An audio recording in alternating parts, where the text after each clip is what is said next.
Trên lưng em mang về buồn, anh như con thú hoang tìm em giữa chốn đại ngàn, mảnh đất hoang sơ từ bao đời. Giờ có em mang sức sống về với buồn làng. Ngày nắng lên em đi xuống núi,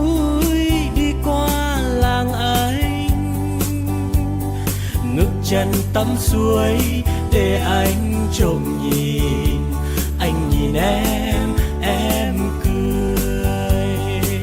Vì em là cô gái đẹp, da nâu mắt sáng bao chàng say mê. Vì anh đã chót yêu em rồi,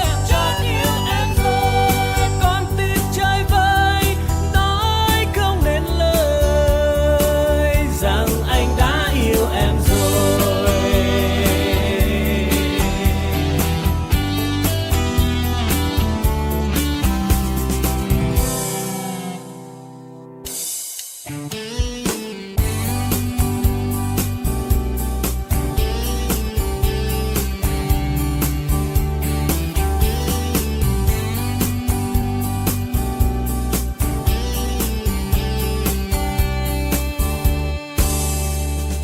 Em là hoa bơ la tỏa hương thơm khắp núi rừng, bước chân nhanh vui em xuống suối, gùi nước trên lưng em mang về buồn.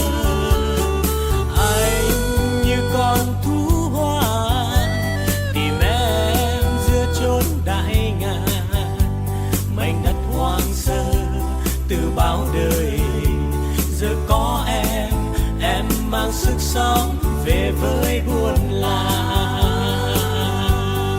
Ngày nắng lên em đi xuống núi, đi qua làng anh,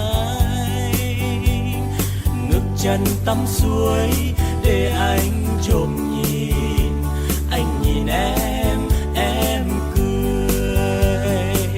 Vì em là cô gái đẹp, da nâu mắt sáng bao chàng say mê. Vì anh đã chót yêu em rồi, con tim chơi vơi nói không nên lời rằng anh đã yêu em rồi. Ngày nắng lên